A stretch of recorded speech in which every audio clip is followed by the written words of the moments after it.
효율적으로 전진하라. 네, 안녕하세요. 요즘국어의 장윤입니다. 오늘은 국어의 역사 종합문제 마지막 시간입니다. 그러면서 우리의 고졸 검정고시 국어의 마지막 시간입니다. 네, 여러분 눈물을 흘리고 계시나요? 여기까지 온 걸 정말 대단하다. 여러분들 정말 수고하셨다라고 칭찬을 해드리고 싶고요. 지금까지 강좌를 한 선생님에게도 스스로 좀 칭찬을 해주고 싶습니다. 50강 진짜 어느 세월에 올까? 뭐 이런 생각을 하긴 했었는데 대장정을 드디어 마치긴 하는군요. 자, 여러분 그래도 유종의 미를 거두셔야죠. 나 50강 그냥 틀었어 라고 하시고 쑥 지나가시면 안 되고요. 자, 꼼꼼히 오늘 마지막 문제도 풀어주시고 또 해설 강의 들어주시길 바라겠습니다. 자, 1번 문제부터 볼게요. 1번은 서동요네요. 1번, 2번 같이 묶어서 서동요에 대한 문제.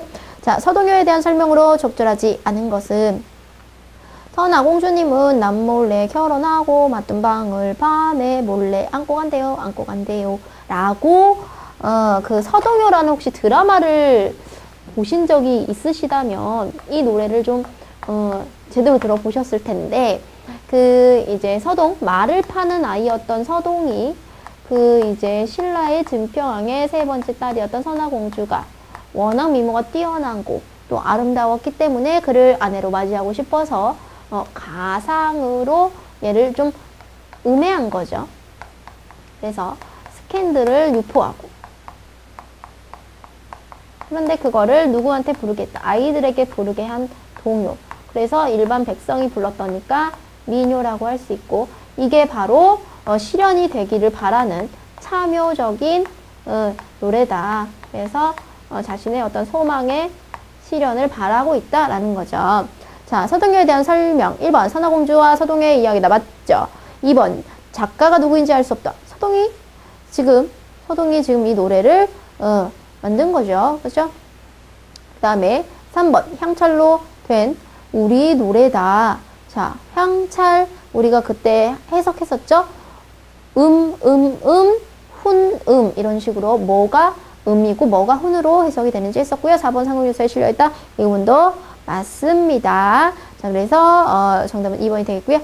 자, 아래 그림을 참고해 우리 고대 국어 생활의 모습을 바로 추측한 것은 한자라고 이제 한자가 적혀 있네요. 두 명의 사람이 뭐라고 얘기하냐면 기록으로 남겨야 하는데 문자가 없구먼. 그러면 한자를 이용해야겠다. 한자를 빌린 거죠. 그래서 우리 고대 국어 때는 뭘 했다? 고대 국어의 빌림 표기, 한자의 차용 차자 표기. 1번 우리나라는 이미 한자를 사용하고 있었다. 한자를 보고 저걸 사용해야겠다 라고 했는데 이미 사용하고 있었다고 그러면 안 되죠. 2번 한자의 음은 버리고 뜻만 빌려왔다. 아니죠. 음과 훈을 둘 다 썼고요. 3번 우리 글과 한자가 우리 글은 없습니다. 우리 말과 글이 있는 거죠. 기록을 하기 위한 우리 글이 없었다. 우리 글은 언제 나온다? 훈민정음. 훈민정음 창제는 1443 1443년에 나옵니다. 자, 3번부터 9번 훈민정음 어제입니다. 자, 세종어제 훈민정음. 자, 나란 말씀이 등기 깨달아 문자와로 서로 사마띠 아니할세. 이런 전차를 어린 백성에게 이루고자 할 배 있어도 와친내 제뜻을 실업하지 못할 놈이 아니라 내 이를 위하여 여빈 여기어 새로 28글자를 맹가노니 사람마다 헤어 수비인 이겨 날로 쓰매 편안케 하고자 할 따름이니라. 자, 선생님 중세 사람 같죠? 빠르게 읽어보았는데요. 윗글에서 언급된 내용이 아닌 것. 일단은요, 내가 지금 나란 말씀이 둥깃과 달라서 라고 해서 앞부분에 지금 나는 뭐냐면 창제 배경이 나오죠. 나라의 말이 중국과 달라서 라고 나오고 있고요. 그 다음에 창제 목적. 창제 목적은 사람마다 사람으로 하여금 쉽게 여겨서 날로 써서 편안케 할 자름이다 라고 해서 다 부분에 창제 목적이 나오죠. 자, 그 다음에 라 부분 창제 동기는 나의 가치 있죠. 어린 백성이 이루고자 할 바가 있어도 이르지 못해서 내가 이를 어여삐 여기서 나다의 가치 창제의 목적이 나오죠. 창제의 동기. 자, 지금 여러분 훈민정음은요 문자 대회에 나가도 무조건 1등이에요. 한글이라고 안 하고요. 그 세종이 훈민정음이라고 얘기를 했습니다. 자, 훈민정음이라는 건 백성을 가르치는 바른 소리라는 건데요. 이 의미에는 이게 첫 번째는 책 이름, 훈민정음을 담은 책 이름이기도 하고요. 훈민정음 이제 글자의 이름이기도 합니다. 그런데 이 훈민정음을 세종대왕이 한글이라고 말한 건 아니에요. 그거는 이제 현대에 이르러서 이렇게 얘기를 한 거고, 근데 어떻게 만들었는지의 그 어떤 제자 원리 있죠? 거기에는 이게 빠져 있습니다. 그래서 3번, 1번이 되겠습니다. 윗글에 담겨있는 뜻으로 볼 수 없는 것은, 자, 애민정신은 백성을 사랑하는 거죠. 어리석은 백성이 이루고자 할 바가 있어도 백성을 사랑하는 거고요. 창조정신, 내가 새로 28글자, 새로 만들었다가 있죠. 그 다음에 사대주의는요, 중국을 숭상하는 건데 그런 거 없죠. 우린 독창성을 가지고 중국과 문자가 달라서 서로 통하지 아니하므로 이런 식으로 얘기를 했죠. 그 다음에 실용주의는 쉽게 여겨서 날로 쓰매 편안케 하고자 했다라고 해서 실용적인 마인드를 드러내고 있으니까 4번이 맞죠. 나와 다의 관계를 바르게 설명한 것은, 나는 뭡니까? 지금 나는 왜 우리가 지금 문제에 처해 있는지 문제 상황이고요. 그거를 해결할 방법으로 28글자 훈민정음을 창제했다라는 거죠. 그래서 1번 문제와 해결이 되겠습니다. 기억, 28글자를 만드는데 그 28글자에는 뭐가 있었냐면요. 이 부분은 사실 6번 같은 경우는 여러분들 좀 풀기 어려우셨겠죠? 왜냐하면 선생님이 아직 훈민정음 8글자를 설명하지 않았기 때문에 이건 정답이 순경읍 비읍 2번이 되는 거고요. 선생님이 이제 28글자의 제자 원리를 설명하지 않았기 때문에 얘는 틀리셨을 거라 생각합니다. 뒤에 있는 7, 8, 9와 마찬가지로. 그래서 얘는 2번으로 표시하시고요. 선생님 지금 7, 8, 9번 훈민정음 제자 원리를 설명하면서 얘를 같이 와서 설명을 좀 해드리도록 하겠습니다. 자, 훈민정음 제자 원리입니다. 실제로는 사실은 얘를 먼저 좀 했어야 되는데 선생님이 얘만 따로 좀 뽑으려고 했더니 강좌가 좀 너무 늘어지는 것 같아서, 강좌가 너무 많은 것 같아서 여러분의 부담을 좀 줄이고자 이렇게 요게 같이 넣어놨죠. 자, 훈민정음 28자는 요렇게 자음과 모음입니다. 일단 훈민정음의 기본 원리는 뭐냐면 상형입니다. 특히 자음은 뭐를 상형했냐면 발음기관의 모양을 본떴어요. 자, 그래서 보면 아음, 설음, 수는, 치흠, 부음 이렇게 있어요. 근데 자, 우리가 훈민정음은 말을 글로 바꾼 거예요. 그러니까 우리가 기역이라고 쓰는 그 기역 부분이 어떻게 발음되나 봤더니 어금니 부분에서 소리가 나고 이렇게 혓뿌리가 목구멍을 막는 모양이다라는 거죠.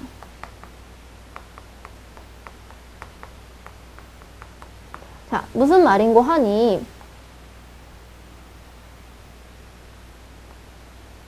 이렇게 있으면 여기가 이렇게 기역을 했을 때 이 혀가 이렇게 딱 목구멍을 막는 소리가 극 이렇게 소리가 난다는 거죠.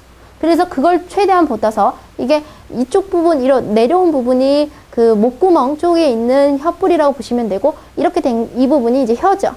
그래서 혓뿌리가 목구멍을 막는 모양을 본떴다라는 거. 그 다음에 자, 지금 보시면 여기 이렇게 입 천장에 이렇게 닿는 부분 있죠? 혀가 윗잇몸에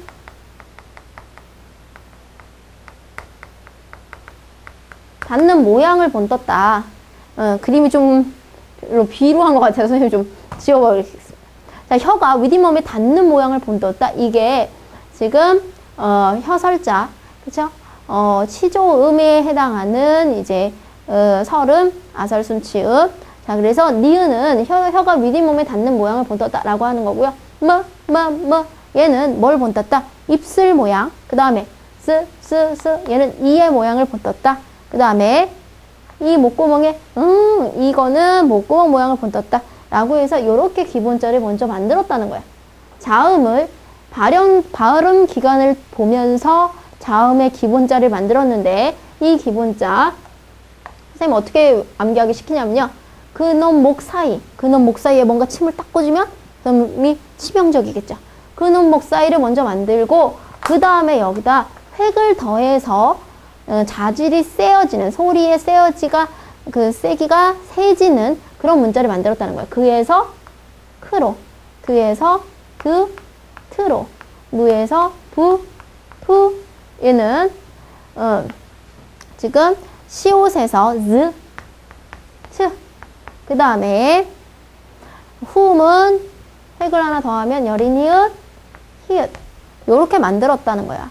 요렇게 만들고 그 다음에 같은 자리에서 나지만 가획, 획을 하나 더 한 게 아니라 모양이 다르는 이체자로 옛 니은과 그 다음에 이제 요 자리에서 발음은 되지만 모양이 전혀 다른 르, 그 다음에 치음 자리에서 나오지만 즈즈즈. 얘는 근데 사실은 완벽한 설음이라고 보기보다는 반 정도. 그래서 반설음이라고 하고요. 얘는 반치음이라고 하는 거죠.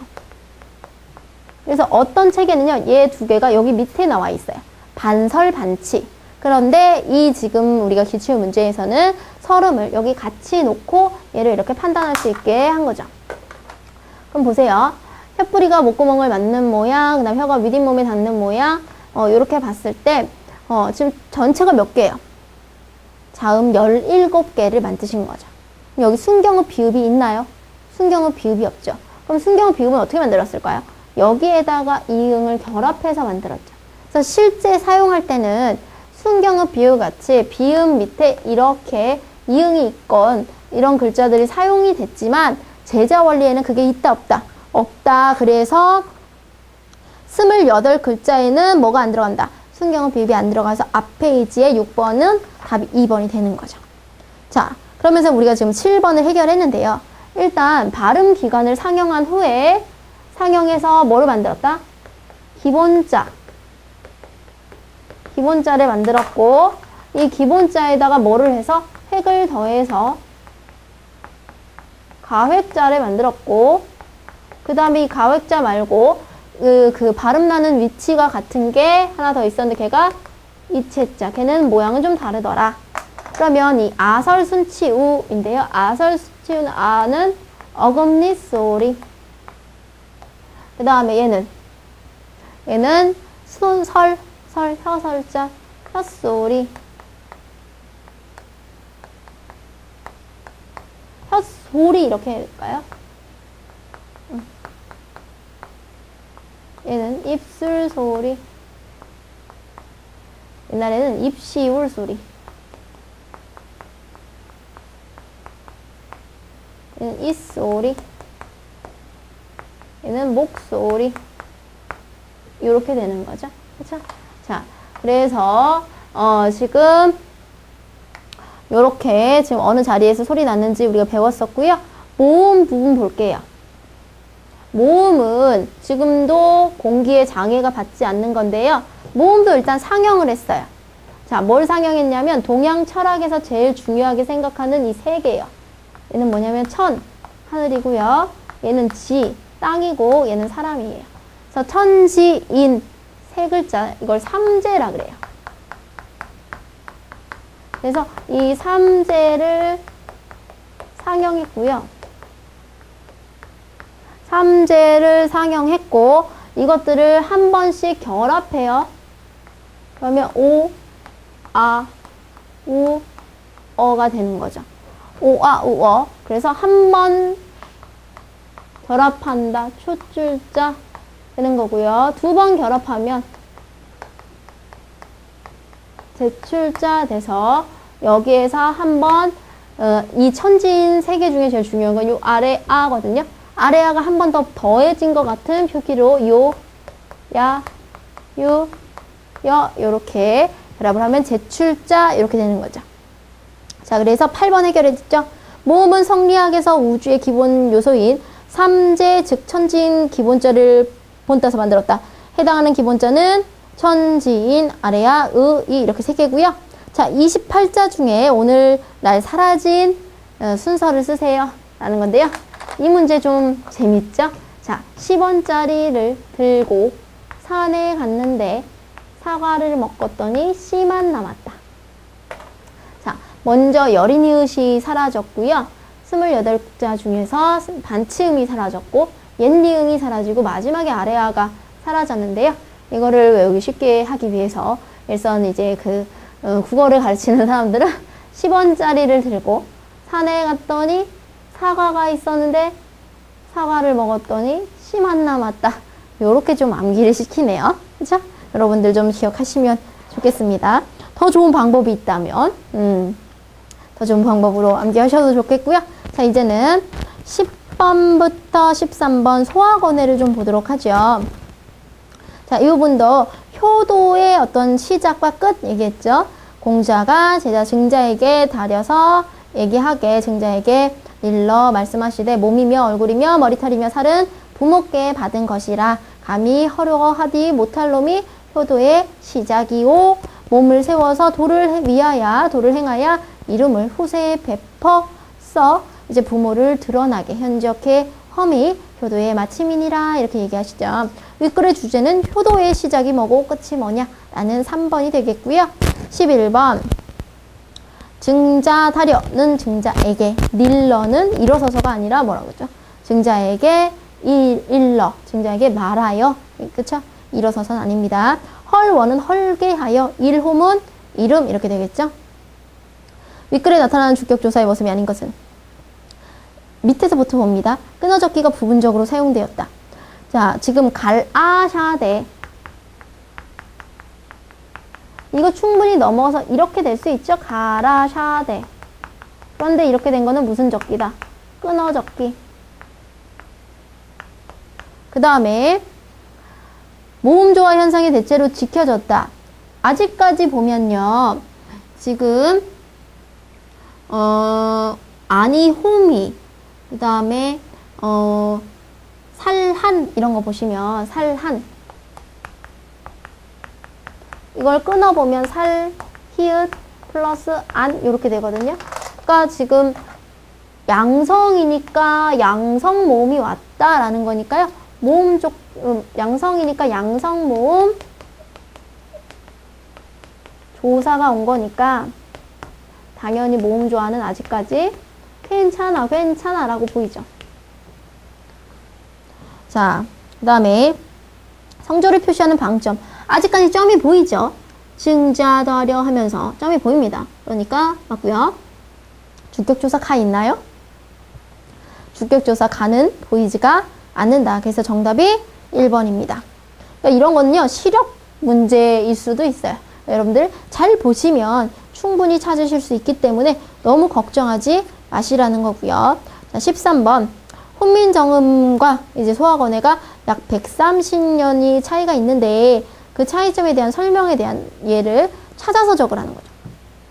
자, 여러분들 분명히 이 문제는 찾아서 적으라고 힌트를 주기 때문에 여기서 하나씩 좀 비교해서 보시면 되죠.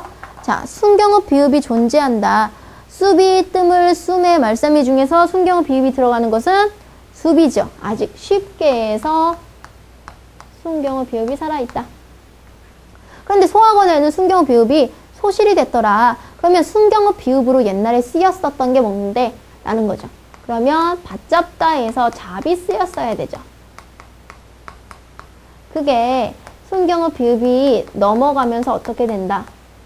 이렇게 됐을 거고 그게 이제 없어지면서 오와 우 쪽으로 바뀌어서 받자, 온 이렇게 됐다. 그래서 받자, 온을 적으시면 되고요. 모음 조화가 꽤 규칙적이었다라는 단어를 볼 수 있는 것은 뿌들이죠. 뿌들. 자, 이거 보시면 자, 얘를 원래 형태소 분석을 하면 뜻을 이렇게 되죠. 그렇죠? 그러니까 만약에 이 파괴됐었으면 알 이렇게 왔을 텐데 을이 온 것을 보아서 모음 조화 오케이 이렇게 된 거죠. 그러면 소화권에서 모음 조화가 불규칙하다라는 것을 보여주는 거는 뭐 있을까요? 자, 지금 비르소미오 보시면 비릇하다 시옷에 옴 이거 여기는 설명하지 않는다 그랬어 선생님이. 자 그럼 여기 볼게요. 자 비릇하다라는 거는 이제 그 시작이다라는 뜻의 단어인데 얘가 시작함이요 이렇게 얘기를 하려면 명사형 어미인데요.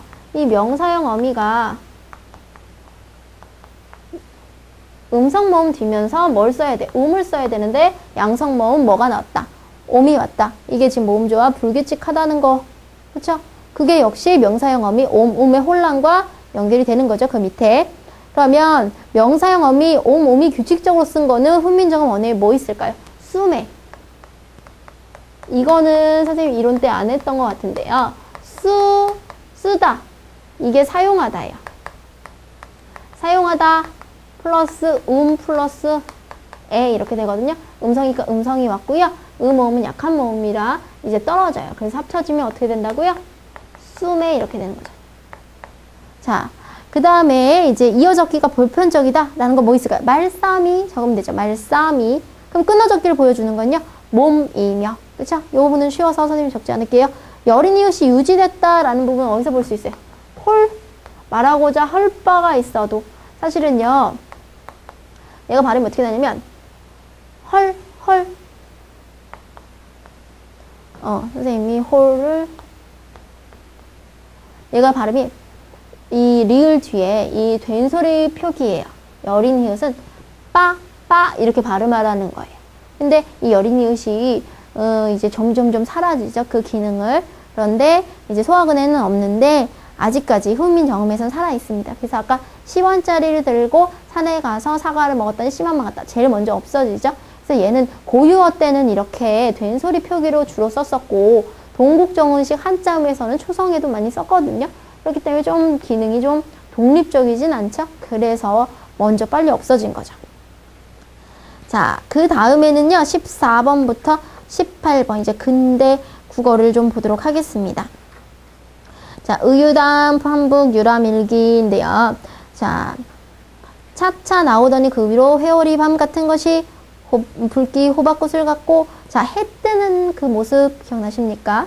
그 맑고 통나가기는 호박보다 더 곱다. 뭐 이런 식으로. 그래서 그 지금 물에서 그 붉은 위로 움직여서 도는 것이 막 붉은 기운 같고 그 다음에 이제 밤 기운이 차차차 없어져가지고 큰 쟁반만한 것이 번뜩번뜩 막 뛰놀고 그래서 일출을 하는 그 모습을 여러분들 앞에서 이론 때 하셨습니다. 그래서 이거를 다 하기에는 이제 시간이 좀 많이 걸릴 것 같고요. 일단 전체적으로 기억을 하시면서 문제를 통해서 좀 보도록 하죠. 1번 시간의 흐름에 따라 서술하고 있다. 분명히 이제 일출 전부터 해서 일출이 막 떠오르는 그 물밑을 봐라 라고 해서 물밑을 보면서 점점점 해가 떠오르는 장면을 보셨고요. 일출 광경 당연히 섬세하게 묘사하고 있는 거 맞고요. 떠오르는 해의 모습을 사실적으로는 맞는데 객관적이다. 누가 봐도 그렇다라고 하긴 그렇죠. 얘가 수필입니다. 수필은 주관적인 글인데 객관적이다, 보편타당하다라고 보기 어렵죠? 그렇죠? 누구나 그렇게 생각해야 되는데 이렇게 생각 안 할 수도 있죠. 주관적입니다. 생활 속에서 발견되는 사물. 여기서 지금 뭐 그 해가 큰 쟁반 같다, 수레바퀴 같다 다 이렇게 설명하죠? 그러니까 얘도 맞고요. 15번 윗글이 창작된 시기의 국어를 근대국어라고 할 때 근대국어의 특징으로 알맞지 않은 것은? 방점 있나요? 안 보이네요. 3번 된소리와 거센소리의 사용이 현저히 줄었다. 여기 보면 그 우로 훌훌 움직이고 차차 나오더니 차차 훌훌 이거 차차 같은 경우도 뭐 거센소리 아니겠습니까? 그 다음에 이제 뛰놀다 그쵸? 시옷계 하병병서가 아직도 쓰이고 있었는데 그쵸? 자 그래서 얘는 아니고요. 정답 2번 한글 사용 계층이 확장되면서 한글 사용의 폭이 넓어졌다. 이거 누가 썼다 그랬죠? 여성이 썼습니다. 그래서 수필 중에서 여성이 쓴 걸 내간체라고 하는데 그래서 굉장히 섬세한 필치가 드러나고 있다라고 했었고요. 자, 문자 등이 사라지는 등 문자 체계에 변화가 생겼다. 지금 그 근대 국어에서는요. 옛날에 있었던 아래아 같은 경우도 많이 이제 점점 사라지고 있는 거고요. 옛 니은 같은 경우도 이제 보이지가 않죠. 단치음, 뭐 순경어비음 이런 거 없죠. 자, 그 다음에 기억에서 리을을 나타내는 대상이 하나 다른 것은 자, 회오리 밤 같은 것이 선생님이 그 해를 뜻하는 보조관념을 3개 설명했죠. 회오리 밤, 쟁반, 수레바퀴. 그 다음에 그 나머지 것들은 뭐 무슨 항아리 같고 독 같고 이거는 해를 감싸는 붉은 기운이다 라고 얘기했었죠. 16번에 3번이 되겠고요. 17번 조사의 쓰임이 A와 가장 유사한 곳은 뭐뭐 도곤 뜻은요 뭐뭐 보다 호박보다 더 곱더라 이런 식으로 그러니까 지금 비교 부사격 조사는 17번 1번이 되겠습니다. 누나는 나보다 키가 작지만 마음은 넓다 이렇게 되는 거고요. 18번 소리 나는 대로 적는 이어 적기와 원형을 밝혀 적는 끊어 적기를 혼용했다. 그래서 이어서도 적고 끊어서도 적는 거 두 개가 합쳐진 거. 근데 1번과 3번은 끊어 적기만 적용이 됐죠. 그렇죠? 1번과 3번은 끊어 적기만, 5번은 이어 적기만. 그다음에 황홀리 같은 경우는 이어 적기가 적용이 안 됐죠. 근데 물밑을 보면 우리가 이론 때도 했지만 일단은 이어 적기로 물밑을 이렇게 됐다가 한 번 더 거듭 적기가 됐고 그게 이제 나중엔 칠중석권과 국외음화로 물밑찰 이렇게 됐었죠. 이 물밑찰은 선생님이 이론 강의 때 설명을 했으니까 지금 말로만 지금 설명하고 있습니다. 이 부분이 이해가 안 되시면 다시 한번 이론 강의를 한번 봐주셔요. 자, 그 다음에 19번, 20번 보겠습니다. 윗글의 표기상의 특징으로 적절한 것은 문장보호가 사용되었다. 문장보호 보이나요? 안 보이죠? 그래서 1번 아니고요. 2번 주격조사는 2만 사용되다. 보기가 쉽다. 드디어 세 번째 줄 뭐가 보여요? 가가 보이죠? 자, 3번 어두자음군. 어두자음군이 뭘까요? 여러분, 이제 자음의 무리들이 있는 건데요. 까 이런 것도 어두자음이죠. 그렇죠? 그래서 이제 어두자음군이 사용되지 않았다는 틀리고요. 이어적기와 끊어적기가 모두 사용이 되죠. 그래서 다복에 홈이라 끊어적기도 있었고 그 다음에 이제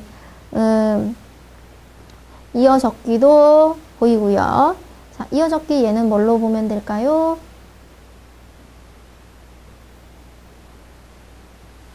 자, 지금 드물미라 보시면 지금 5, 6, 7, 드물미라 드물다라는 거 그쪽에서도 보면 이어적기가 좀 보이고요. 그 다음에 20번 글쓴이의 생각으로 적절하지 않은 것은 국문은 한글보다 배우기가 쉽다라고 나오죠. 자, 그래서 이제 나온 것이 무엇인고 하니 첫째는 글 배우기가 쉽다라고 나오고요. 두 번째 조선의 국문을 잘 아는 사람이 없다라고 얘기를 하죠. 그쵸? 그래서 각국에서는 남녀를 막론하고 국문을 먼저 배우는데 조선은 국문을 아니 배운다 이렇게 나오고요. 국문을 쓸 때 구조를 띄었어야 알아보기가 쉽다. 국문으로 쓴 건 조선 인민이 도로 잘 알아보지 못하고 한문을 잘 알아보니 그게 어찌 한심하지 않으랴 이렇게 얘기를 하시고 국문으로 쓸 때 띄어쓰기를 강조한 것은 귀절을 때 두 번째 줄에 있죠. 자, 그래서 마지막 국문으로 써서 사람들이 이 신문을 보게 한다라는 거는 4번. 4번은 이제 둘째 줄, 밑에서 두 번째 줄, 첫 번째 줄, 두 번째 줄, 세 번째 줄에 잘 나와 있으니까 보실 수가 있을 거라고 생각합니다. 자, 여기까지가요, 검정고시 국어 강좌였습니다. 여러분들 어떻게 선생님하고 좀 숨가쁘게 달려왔던 시간이었던 것 같은데, 여러분의 합격, 선생님이 좀 앞장서서 이끌어 줄 수 있는 그런 강좌였으면 좋겠고요. 다음에 또 다른 강좌에서 만나 뵐 수 있었으면 좋겠습니다. 마지막까지 열심히 하셔서 꼭 합격의 기쁨 누리시길 바라겠습니다. 모두 감사합니다.